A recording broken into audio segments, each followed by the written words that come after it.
He, a skeptical tycoon, seeks genuine goodness through a social experiment, offering support to 4 vulnerable women to test their hearts. She, Clara, a discreet and humble cleaning lady, isn't among those selected. But one day, one of the women being tested commits an act of sabotage in the office. Clara, upon encountering the situation, acts with honesty and a sense of justice, revealing the truth without benefiting. Julian, observing everything, witnesses Clara's courage and integrity, which contrast with the falsity of the others. In that instant, the millionaire falls in love, realizing that the cleaning lady, who wasn't being tested, is the only one who possesses the pure soul and attitude he has always sought. Get ready for a twist where a social experiment turns into love, and high society and enemies will try to unmask the cleaning lady and prove that her purity is a sham. But the strength of this love and her integrity can break down all barriers. Watch this story until the end. You'll be surprised by this story. Continuing, the alarm clock rang at 4:30 in the morning, as it did every day. Clara Walker opened her eyes in the small room she shared with her mother in a housing project in the Bronx, New York City. The familiar sound of the alarm no longer startled her. After 3 years in the same routine, her body had become accustomed to waking up minutes before the shrill noise. She got up silently, taking care not to wake Donna Marlene, who had worked late at the neighborhood alteration shop. At 58 years old, her mother still insisted on contributing to the household expenses, even with her fingers already sore from arthritis and her eyesight tired from so much squinting at fabrics under the yellowish light of the old Singer sewing machine. In the tiny bathroom, Clara looked at herself in the mirror while she tied her brown hair into a simple bun. At 28 years old, she carried in her face the serenity of someone who learned early that complaining didn't change circumstances, it only wasted precious energy. Her dark eyes reflected a silent determination, that strength that is born of necessity and strengthened by the daily practice of overcoming. The journey to Midtown took an hour and 40 minutes. 3 different rides. First the crowded bus to the terminal, then the noisy and packed subway, and finally a 15-block walk to the business complex where she worked. Clara used this time to plan the day, mentally review her mother's medication list, and calculate if the money would last until the end of the month. The Platinum Tower was one of those modern glass and steel buildings that sprouted like mushrooms in the expanded center of Manhattan. 40 floors of tech companies, consulting firms, and law offices. Clara knew every corridor, every bathroom, every corner that needed cleaning on the 8 floors under her responsibility. She always arrived at 6:30, half an hour before the official start of business, to organize the materials and plan the most efficient route. "Good morning, Clara," greeted Mr. Tony, the doorman who shared the early morning shifts with her. "How is Donna Marlene doing?" "Better, thank you. Yesterday she managed to sleep through the whole night without pain." Clara smiled genuinely. She liked Mr. Tony, a 60-year-old man who treated all employees with the same respect, regardless of their function. In the locker room, Clara changed her simple clothes for the navy blue uniform of the cleaning company. It was a resistant fabric, but that didn't breathe much during the long hours of work. She put on her non-slip shoes and tied the apron around her waist. In her pocket, she always carried a small notebook where she wrote down reminders and a family photo. Her mother, and her younger brother Brian, on the day he graduated from high school. Brian was now in his 2nd year of computer engineering at a private university in upstate New York. The tuition consumed 2/3 of Clara's salary, but she never considered letting him quit. "Education is the only inheritance I can leave you," Donna Marlene used to say, and Clara had embraced that philosophy as a mantra. The 8th floor housed the most important companies in the building. It was there that Clara started her day, polishing the glass surfaces of the meeting rooms and organizing the workstations.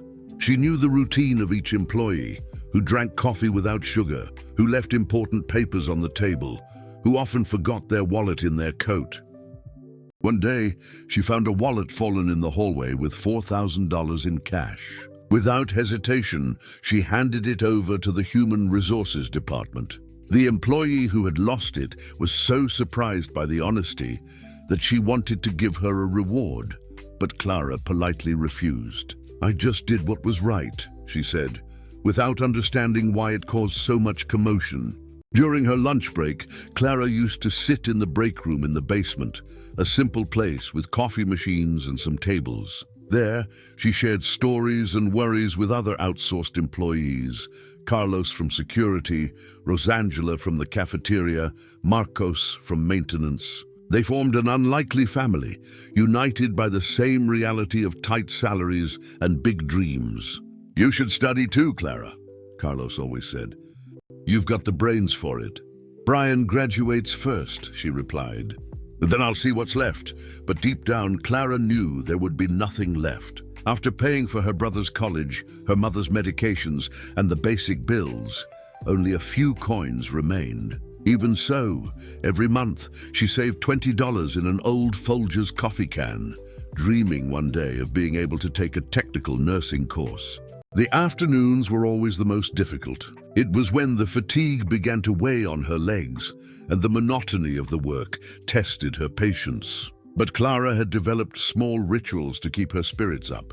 She hummed songs she heard on the old radio in her kitchen, invented stories about the people who passed through the corridors, imagined what each person's life would be like. On the 32nd floor was the headquarters of one of the largest technology companies in Latin America. Clara rarely saw the CEO, a reserved man who arrived early and left late, always focused on his cell phone or on important papers. Julian Vance was his name, according to what she heard in the corridors. For her, he was just another executive in the sea of expensive suits and hurried steps. What Clara didn't know was that Julian had noticed her presence a few weeks ago, not out of romantic interest, but because of the subtle difference in her posture compared to other employees. She worked with a silent dignity, greeted everyone with sincerity, and never let any envy or resentment show, even having so little compared to those around her. At 6 in the evening, Clara finally finished her shift. The return trip was even more tiring, with her body aching and her feet swollen. But during the journey, she mentally planned the dinner she would prepare for her mother, mentally checked if there was money to buy the medicines for the following week, and thought about the books that Brian was reading in college. At home, she found Donna Marlene watching the news on the small television in the living room. "How was your day, honey?" "Quiet, Mom. And yours?" It was always the same conversation, brief and full of unspoken affection. Clara heated up the food, helped her mother with physical therapy exercises for her hands, and still managed to talk on the phone with Brian, who always asked if she needed anything. "You do too much for us, sis," he said. "That's what family is for," Clara replied. "We take care of each other." Before going to sleep, sitting on the narrow bed with her notebook in her lap, Clara did the accounts for the next day, planned the tasks for the week, and wrote small reflections. In those pages, she kept her most intimate thoughts, her small victories, and her silent fears. "Today, I found another lost wallet," she wrote on a random Thursday.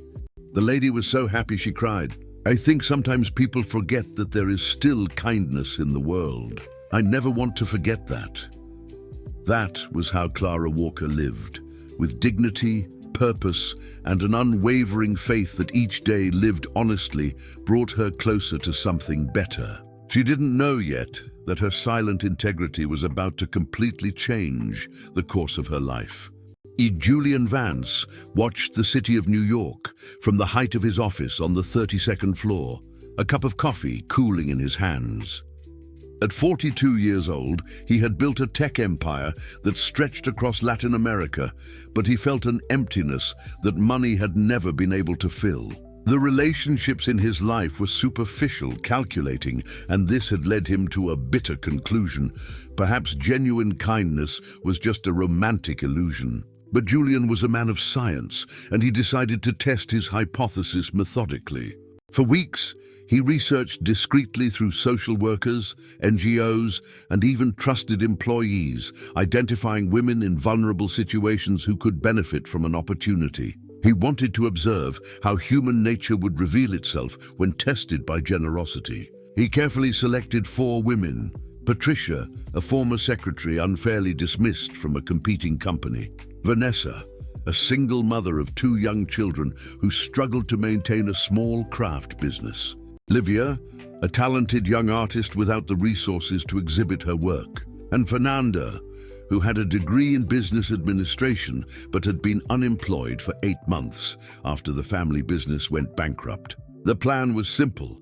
Through his foundation, he would offer each one a significant monthly financial aid and professional opportunities, with the only condition that they demonstrate responsibility and integrity.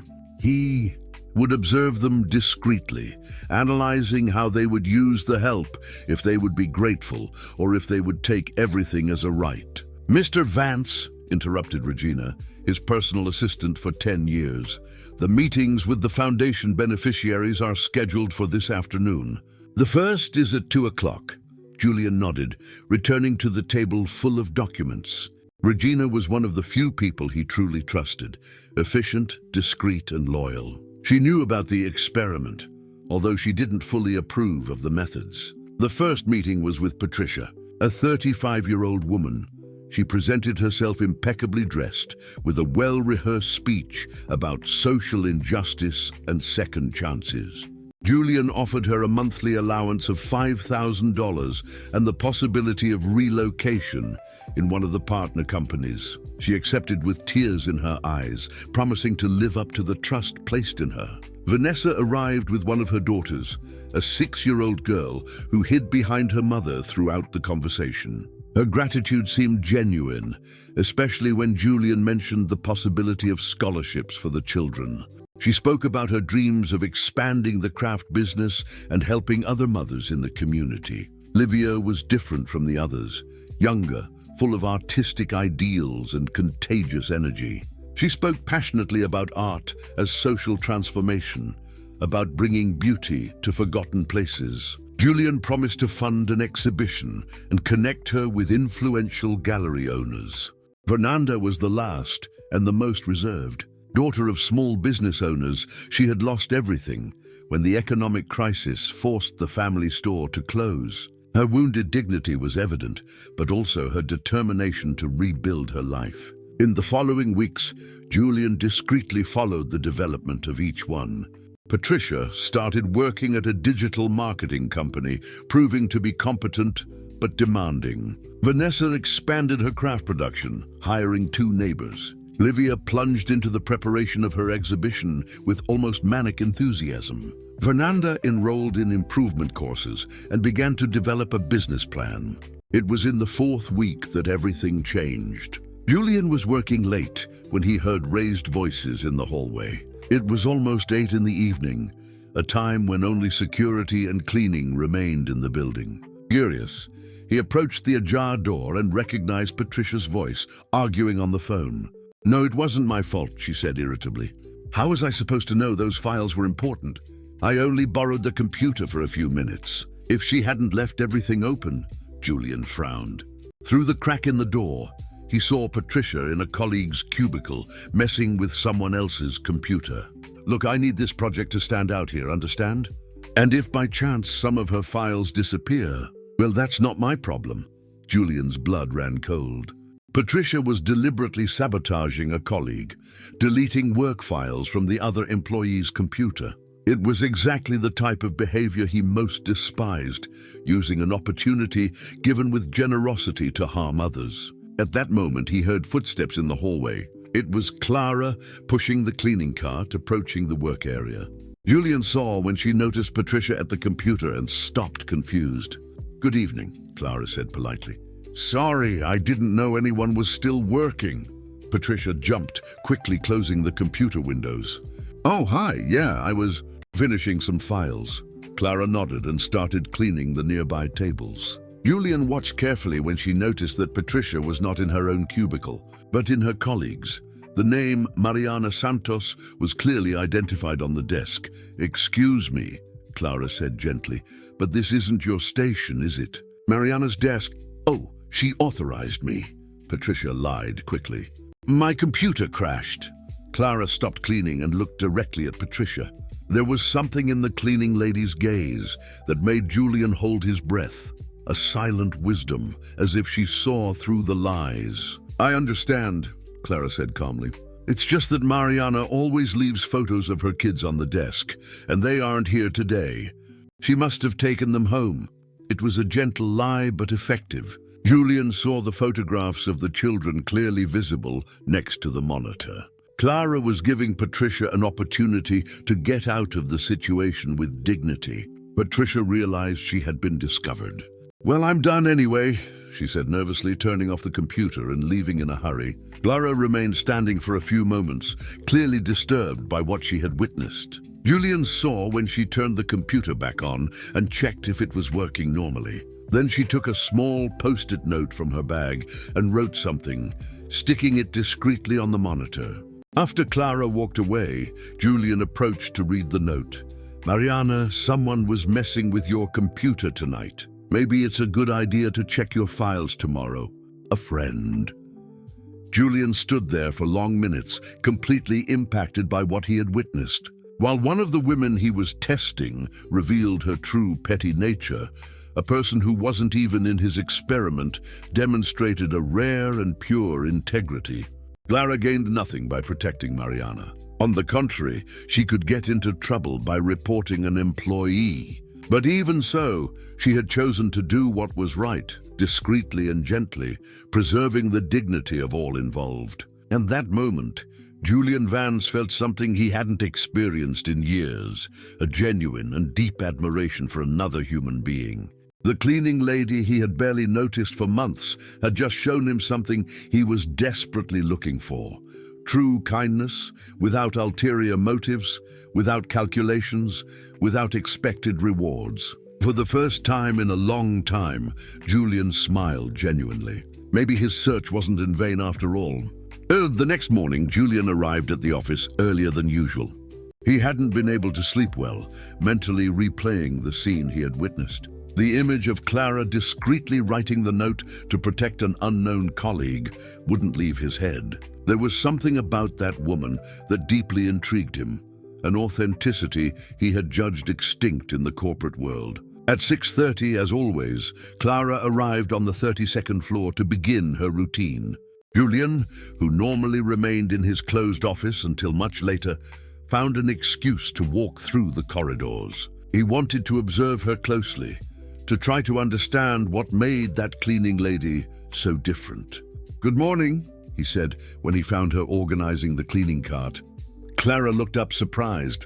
She immediately recognized the CEO of the company, although they had never spoken before. "Good morning, sir," she replied respectfully, returning to work. "Julian," he corrected. "What's your name?" "Clara, sir." "I mean Julian." She seemed uncomfortable with the informality, but smiled gently. "How long have you been working here, Clara?" 3 years, she replied, continuing to polish the glass surfaces. "Why do you ask?" Julian realized he was being too direct. Curiosity. "I usually arrive very early and always see you working." "You're dedicated." Clara stopped for a moment, studying his face. "Work is work," she said simply. "No matter what it is, if it's worth doing well." The answer touched him more than she could imagine. Julian had spent years surrounded by people who did the bare minimum while waiting for promotions and raises. "Interesting philosophy," he commented. "My mom always said that." Clara continued cleaning, but her tone softened. "She's been sewing since she was 15. I've never seen anyone put so much care into every stitch." Julian nodded, realizing that he was learning more about Clara in 5 minutes than he had discovered about his candidates in weeks of observation. "Is your family from New York?" "The Bronx," Clara replied. "And yours?" The question caught him off guard. He wasn't used to employees asking him personal questions. "I was born here in Midtown, but my parents passed away when I was young. I don't have any close family anymore."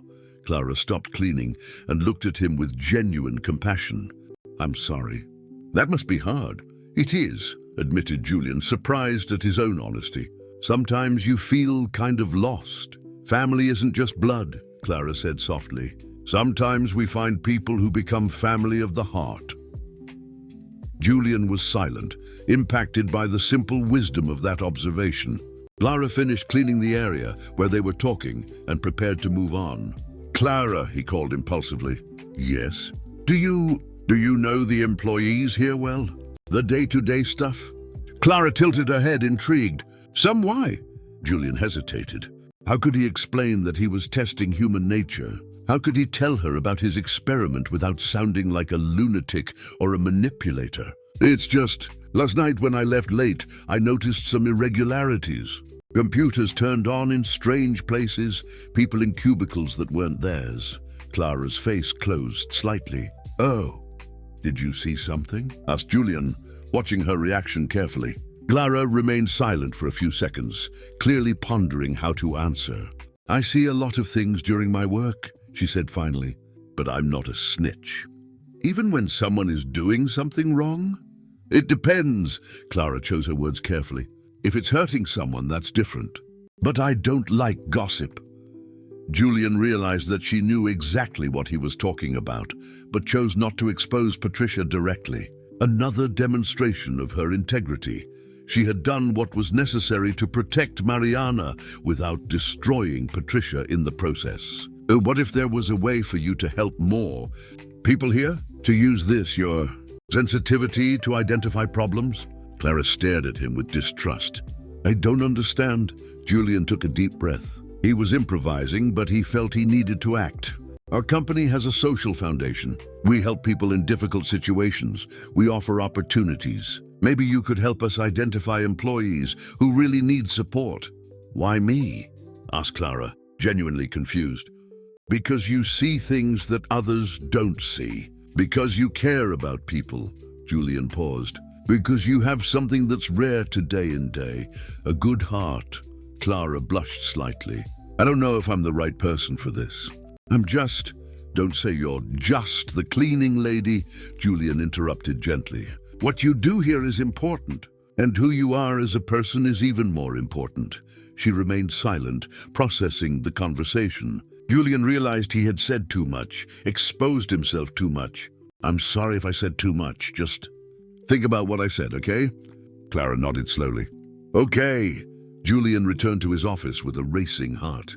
He had crossed a line he didn't intend to cross. His scientific experiment was turning into something personal, and that scared and excited him at the same time. During the following days, Julian found excuses to appear on the floors where Clara worked. Always naturally, never forced. Sometimes it was a meeting he needed to check, other times documents he had forgotten. Clara began to notice the pattern, but didn't comment on anything. On one of these occasions, Julian found her comforting Mariana, who was crying in the women's restroom. Clara didn't know he could hear them through the ajar door.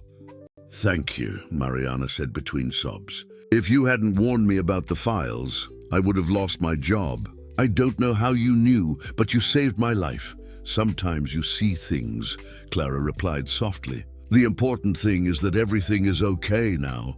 How can I thank you?"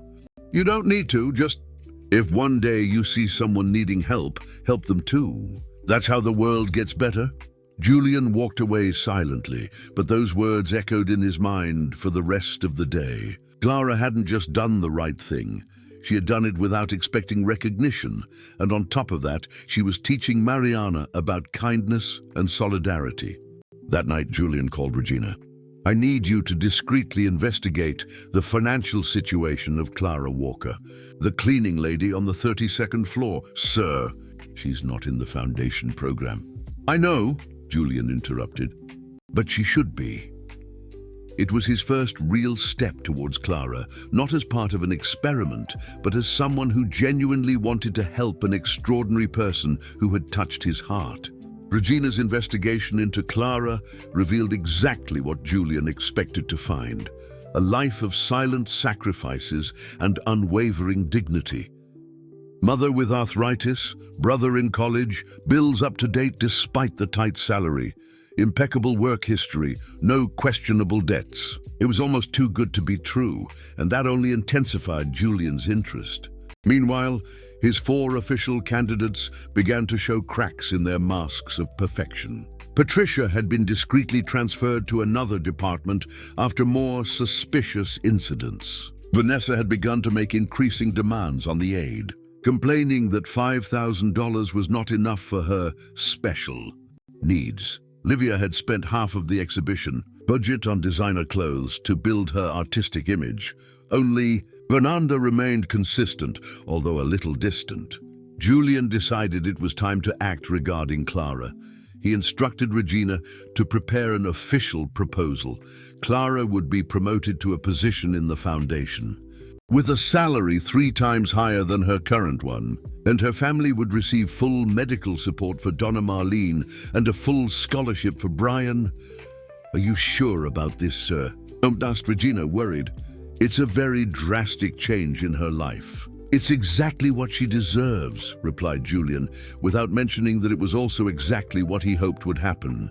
On Friday morning, Julian asked Regina to call Clara to his office. He had rehearsed the speech several times, imagining the gratitude in her eyes, the joy in knowing that her financial difficulties had come to an end. Clara knocked on the door at 10 o'clock, visibly nervous. "You called me, sir?" "Sit down, please."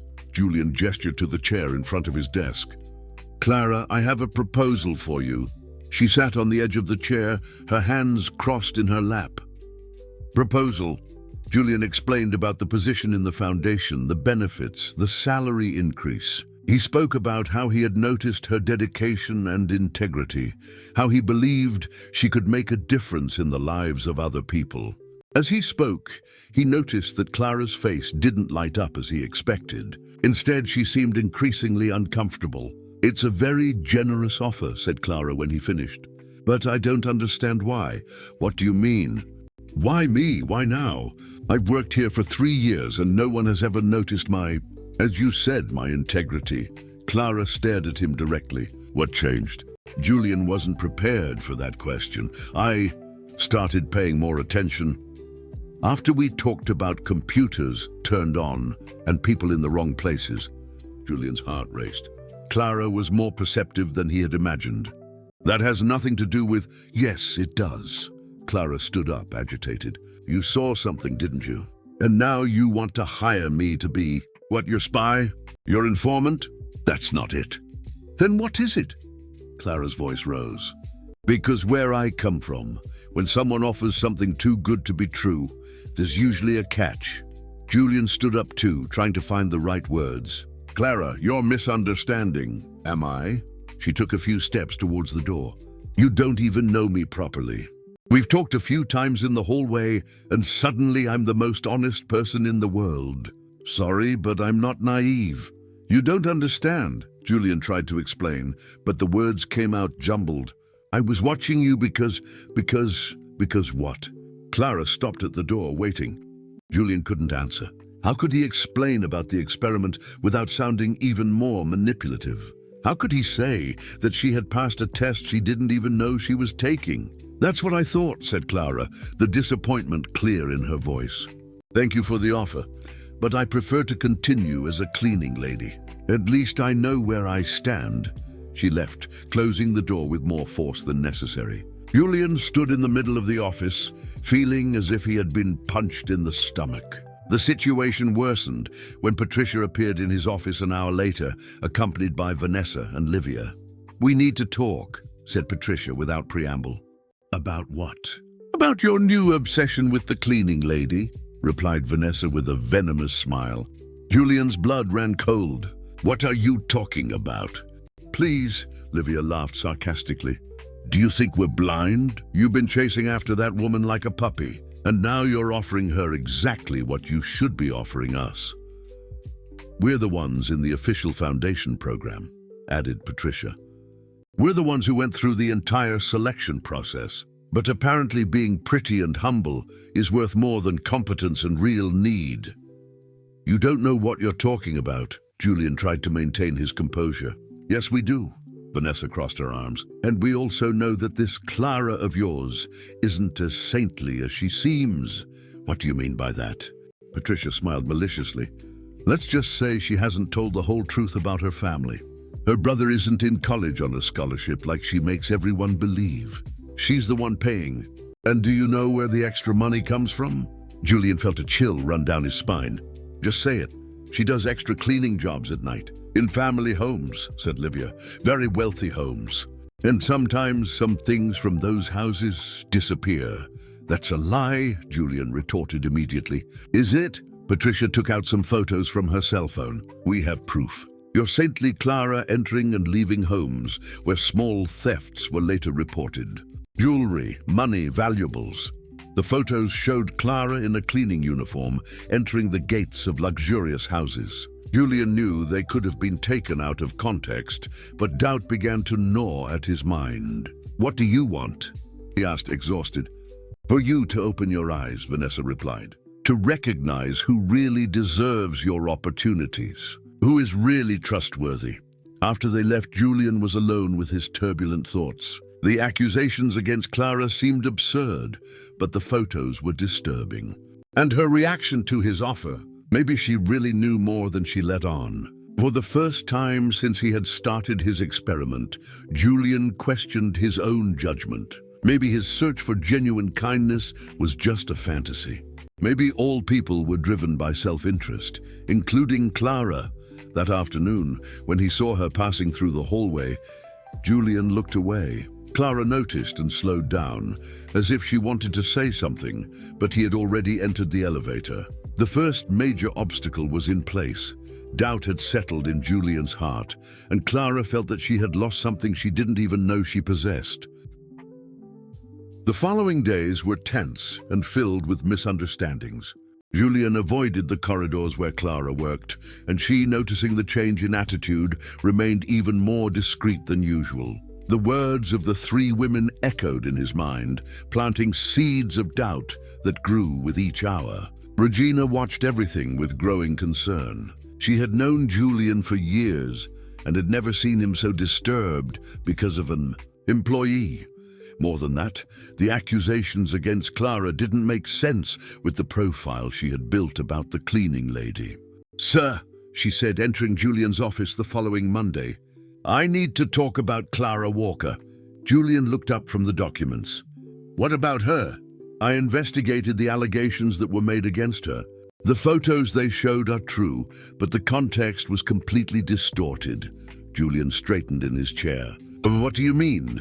"Clara really does extra cleaning jobs, but through a licensed agency and with excellent references. I spoke with 3 of the families where she works." Regina consulted her notes. The Mendoza family said that she once found a valuable bracelet that had fallen behind a piece of furniture and returned it immediately. The Carvalhos said that she refused to accept a tip of $1,000 at Christmas because she thought it was excessive. And Mrs. Beatrice Silva told me something interesting. What? That Clara discovered that the regular maid was stealing small objects from the house, and instead of reporting her directly, spoke with the woman in private. She helped her return everything and find psychological help for the gambling addiction that led her to steal. The family never even found out. Julian was silent, processing the information. "One more thing," Regina continued. "The alleged thefts that were reported in the houses where she works, they were all clarified. They were objects that the owners themselves had stored and forgotten, or that other employees had moved. And what about the photos? Patricia hired a private investigator to follow Clara. She spent part of the foundation's aid for that." Regina paused significantly. "Curious, don't you think? Why would a beneficiary of your program spend money investigating a cleaning lady?" Julian felt a weight in his stomach. "Continue. Sir, can I ask you something?" Regina approached the desk.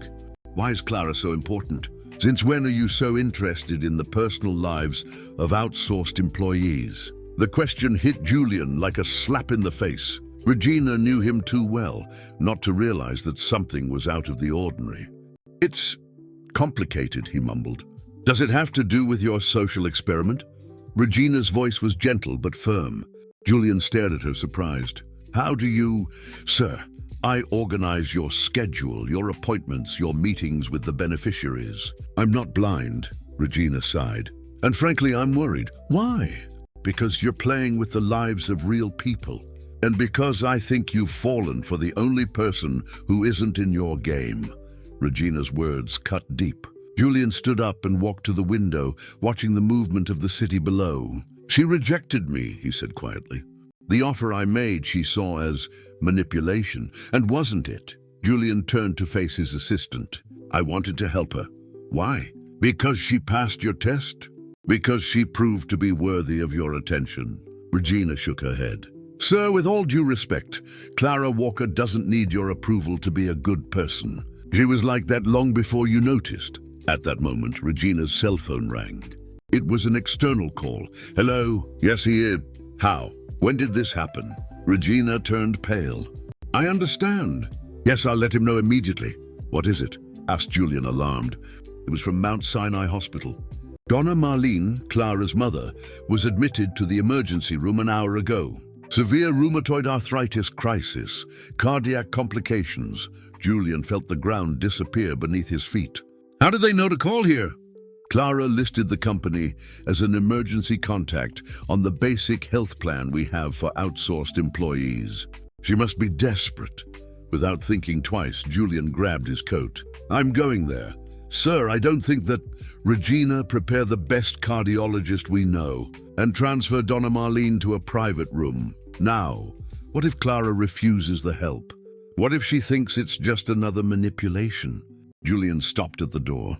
For the first time in weeks, he was absolutely sure of what he needed to do. "Then I'll have to prove that it isn't." Meanwhile, at the hospital, Clara held her unconscious mother's hand, whispering silent prayers. Brian had arrived from Albany and was equally apprehensive. "Sis, how much is all this going to cost?" he asked, looking at the equipment around the bed. "I don't know," Clara wiped her eyes. "But we'll figure it out. We always do. What if we don't? What if she needs surgery? Long-term treatment?" Clara didn't answer, but Brian saw the despair she was trying to hide. It was then that a nurse approached. "Family of Donna Marlene Walker." "Yes," they both replied. "You have been transferred to room 412, VIP wing. The costs will be fully covered. And you," she looked at Clara, "have a visitor, an elegant gentleman who says he works with you." Clara frowned. "What gentleman?" "He said his name is Julian." Brian noticed how Clara's expression changed, a mixture of surprise, hope, and apprehension. "You know him?" asked Brian. Clara nodded slowly. "It's complicated." When they arrived at the luxurious room, Julian was already there, talking discreetly with a doctor in a white coat. Upon seeing Clara, he approached cautiously. "How is she?" he asked gently. "Stable," replied Clara, suspicious. "Why are you here?" "Because—" Julian hesitated, realizing that Brian was watching them curiously. "Because when someone we care about needs help, we show up." "We care about?" Clara's voice was almost a whisper. Julian looked into her eyes and for the first time allowed her to see all the truth that he felt. "Yes, Clara, I care about you. More than I should, more than is wise, more than I planned." It was the first time he admitted, even indirectly, that there was a plan behind everything. Donna Marlene spent 3 days in the ICU before being transferred to the private room. During that period, Julian remained discreetly present, ensuring that she received the best medical care. Clara accepted his help with reluctant gratitude, but maintained an emotional distance that he felt as an insurmountable barrier. "Why are you doing this?" she asked on the 4th night, finding Julian sleeping uncomfortably in an armchair in the hospital room. He woke up startled. "Clara, how is your mother?" "Better. The doctors say she will recover completely." She sat in the chair next to him. "But you didn't answer my question." Julian rubbed his tired eyes. Because you didn't deserve to go through this alone." "But why me? Why do you care so much about me?" Clara's voice was almost a desperate whisper. "I don't understand, Julian. I don't understand anything that's happening." Julian looked at her, the eyes red with tiredness, the wrinkled uniform she had been wearing for 2 days, the face marked by worry. At that moment, he wanted to tell her everything about the experiment, about how the search for genuine kindness had led him to her. about how he had fallen hopelessly in love with a woman who didn't even know she was being tested. But before he could continue, the doors of the room opened violently. Patricia, Vanessa, and Livia entered like a hurricane, followed by a young man Julian didn't recognize, clearly a journalist with a camera and recorder. "Here she is," announced Patricia triumphantly. "The favorite of millionaire Julian Vance." Clara stood up, confused and alarmed. "What are you doing here?" "Exposing the truth," replied Vanessa with a cruel smile. "About you, about him, and about the sordid game you're playing." The journalist began filming. "Mr. Vance, is it true that you have been conducting a secret social experiment, testing vulnerable women to find the perfect companion?" Julian's blood ran cold. How did we find out?" Livia laughed bitterly. "Please, did you think we were idiots? That we didn't notice you were watching us, testing us like lab rats?" Clara looked from Julian to the three women, trying to process what she was hearing. "What experiment? What are you talking about?" "Oh, he didn't tell you?" Patricia feigned surprise. "Our dear Julian here selected 4 women in difficult situations, us 3 and 1 more, to test who would be more worthy of his love. A scientific experiment on human kindness. Except he fell in love with the cleaning lady, who wasn't even in the test," added Vanessa. "What irony, isn't it?" Clara turned pale, her legs unsteady. Is it true?" she whispered, looking at Julian. "Clara, let me explain. Is it true?" She screamed, and the sound echoed through the hospital corridor. Julian closed his eyes. "Yes," he said softly. "But it's not as they're making it seem, isn't it?" The journalist approached. "Then how is it, Mr. Vance? What motivated you to treat vulnerable women as objects of study?" I wanted to find," Julian stammered, realizing how his motivations sounded terrible when exposed in this way. Clara took a few steps back, as if she was physically repelled by him. I was an experiment for you? In the beginning, maybe, but later." "In the beginning?" Clara exploded. "You watched me, studied me as if I were an animal in the zoo? And now you're here pretending to care about me because what? Because I passed your test?" Tears began to run down her face. "All these days in the hospital, you pretending to worry, paying for the doctors. Was all this part of your experiment?" "No." Julian took a step towards her, but Clara recoiled. "Clara, I fell in love with you. This has nothing to do with—" "You fell in love with me." Clara laughed bitterly. "You fell in love with your creation, with the idealized version you built in your head. You don't even know me for real." The journalist continued filming everything, and the 3 women watched with sadistic satisfaction. "Clara, please listen to me." "No!" she screamed, and patients from other rooms began to appear in the doorways. "I don't want to hear anything else. You made me a fool. Made me feel special, important, when in reality I was just a little mouse in your laboratory." Clara turned to the 3 women. "And you? You knew this the whole time and kept quiet? Let him use me?" "We tried to warn you," Patricia lied. "But you were blinded by passion." "I wasn't in love." Clara exploded. "I was confused because for the first time in my life, someone seemed to see me as a person. But it was all a lie, wasn't it?" "All a lie." Julian tried to approach again. "Clara, don't come near me," she shouted, and Julian saw something break irreparably in her eyes. "I don't want your help anymore, your dirty money, your lies. Get my mother out of this room, cancel all the treatments you paid for." "Clara, your mother needs—" "My mother survived 30 years without your self-serving charity. She will continue to survive." Clara was sobbing now. "At least our poverty is honest. At least our struggle is real." She ran out of the room, leaving Julian alone with the 3 women and the journalist. "Are you satisfied?" he asked, his voice dead. "Completely," replied Patricia. "Now the whole world will know what kind of man you really are." Julian looked at the journalist. "You can stop filming. You already have enough material to destroy me." That night, alone in his apartment for the first time in weeks, Julian looked at the city through the panoramic windows. He had lost Clara, lost his dignity, and soon would lose his reputation when the report aired. More than that, he had lost himself. Looking back, he saw how his actions had been selfish and manipulative, disguised as a search for truth. He had transformed the lives of real women into a game, treated Clara as a prize to be won. For the first time in his adult life, Julian Vance cried. He cried for the pain he had caused, for the woman he loved and who would never forgive him, for the loneliness that now surrounded him completely. At the hospital, Clara watched over her mother's sleep, refusing to let them transfer Donna Marlene back to the common ward. She had quit her job by phone and knew that on Monday she would have to face public humiliation when the report was published. "Never again," she whispered to herself. "Never again will I believe in miracles." The report aired on Monday morning, spreading through social networks like wildfire.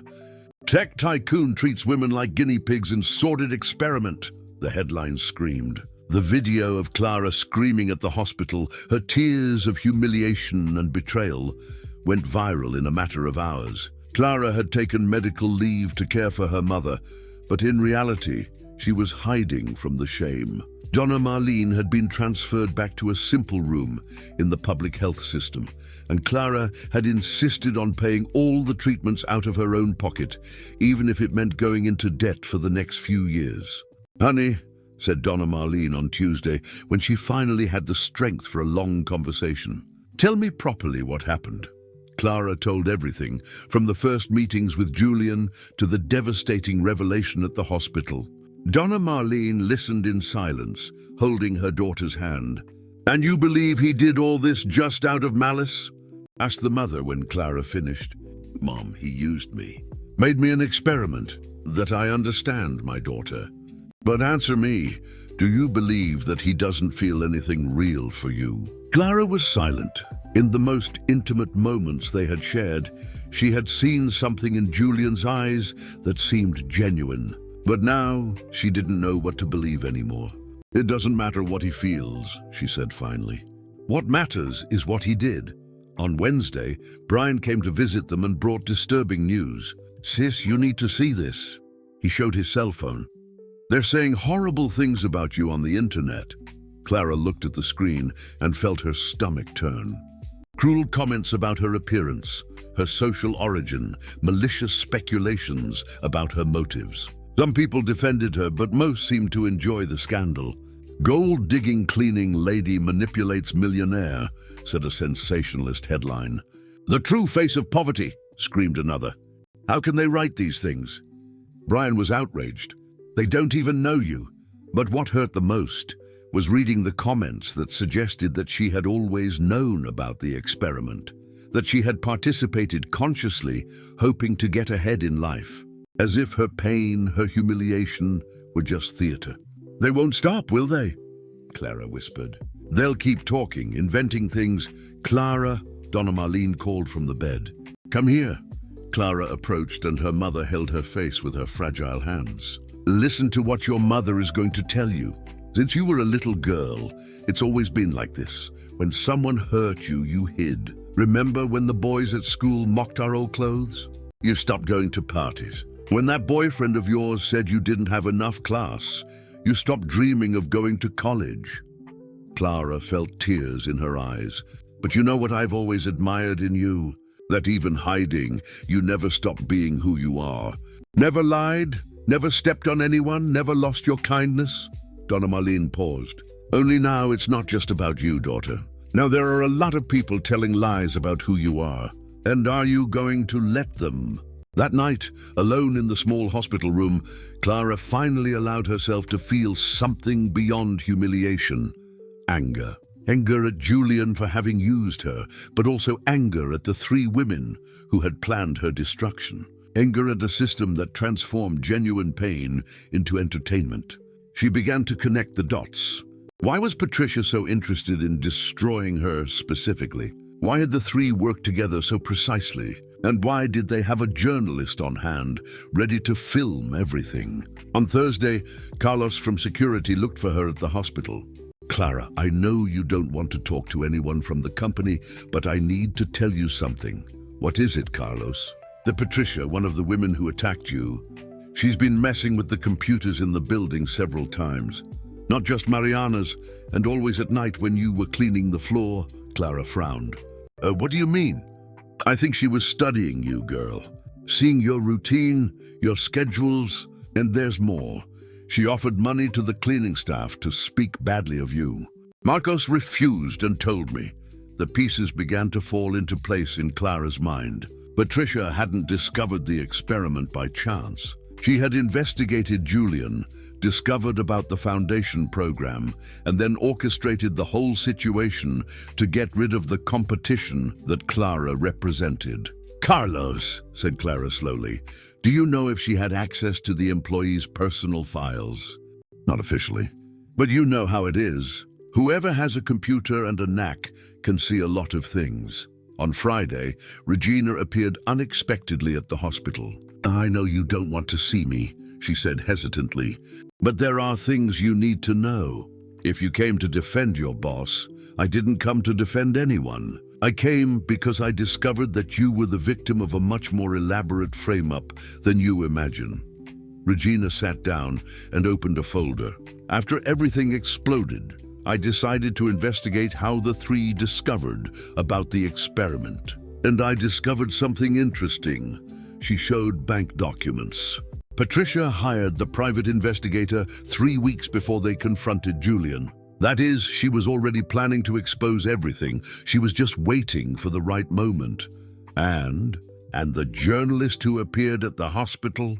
He's Vanessa's ex-boyfriend. They planned everything, Clara. They used Julian's experiment against him, but the real target was always you. Clara was silent, processing. Why me?" "Because Julian fell in love with you for real," Regina said gently. "And they realized they had lost the game, so they decided that if they couldn't win, they would destroy everything." That night, Clara looked at herself in the bathroom mirror of the hospital. She saw her haggard face, her red eyes, the hunched posture of someone defeated. But she also saw something she hadn't noticed before. The silent strength that had always been there, even in the most difficult moments. Donna Marlene was right. Clara had always fled when attacked, always hidden. But this time was different. This time, it wasn't just about her. It was about all the hard-working and honest people who were being ridiculed along with her. It was about the truth being distorted to serve the interests of spiteful people. And it was about Julian too. As much as she was hurt and betrayed, Clara was beginning to understand that he too had been manipulated by the three women. That didn't excuse the experiment, but maybe it explained a lot. Clara picked up her cell phone and typed a long text in the notepad. Then she erased everything and typed only, "Tomorrow I fight back." She didn't know exactly how yet, but she knew she wasn't going to hide anymore. Clara woke up on Saturday with a mental clarity that she hadn't felt in weeks. Donna Marlene was much better, talking animatedly with Brian about his studies. It was time to act. First, Clara called Regina.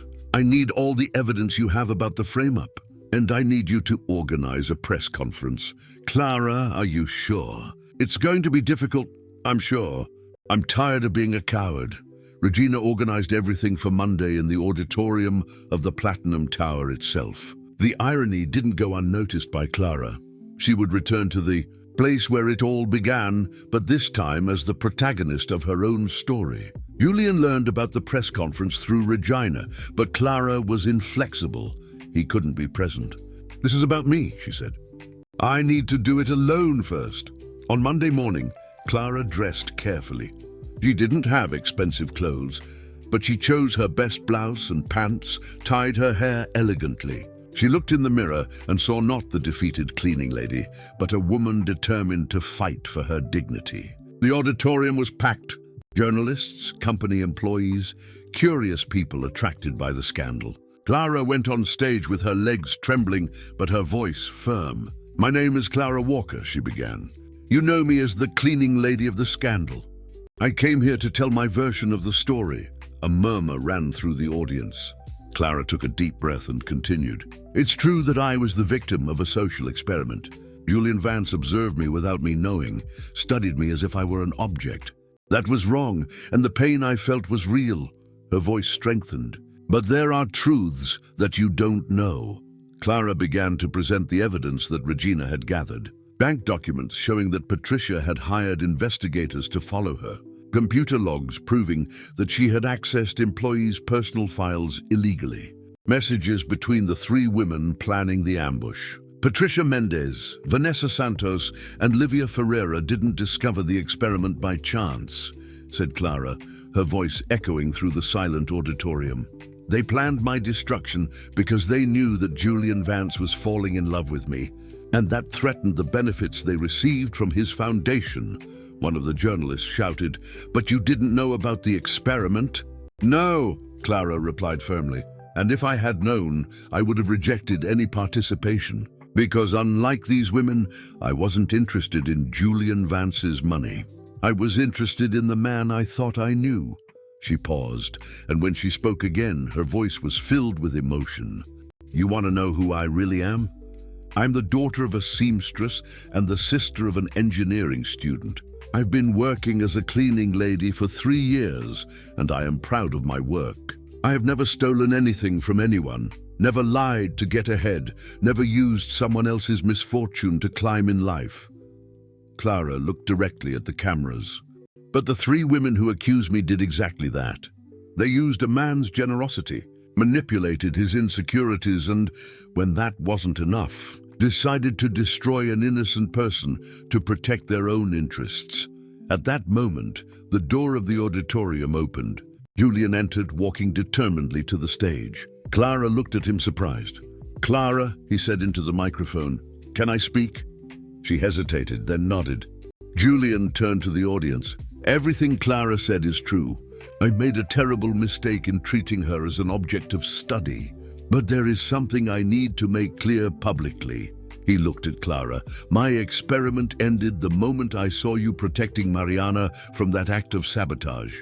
At that instant, I fell in love with the real woman, not the ideal candidate. Everything I did after that, trying to get closer to you, helping your mother, was out of true love, not out of experiment."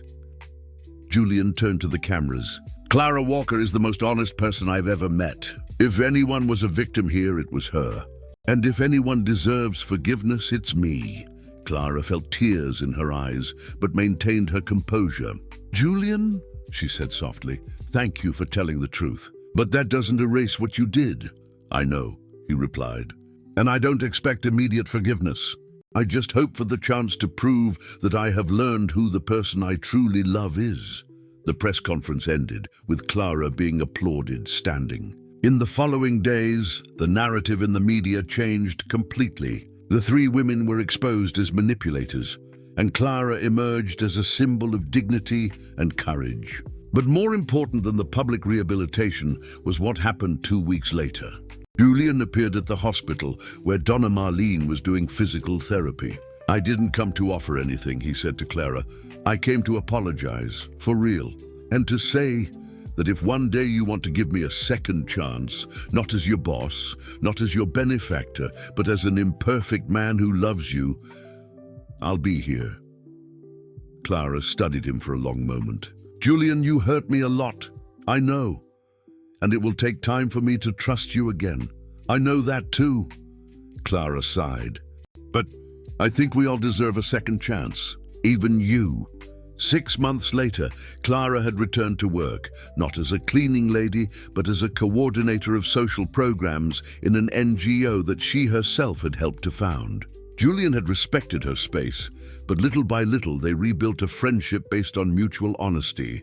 Donna Marlene had recovered completely and used to say that she had never seen her daughter so strong and confident. Brian had graduated with honors, always crediting his sister for all his achievements.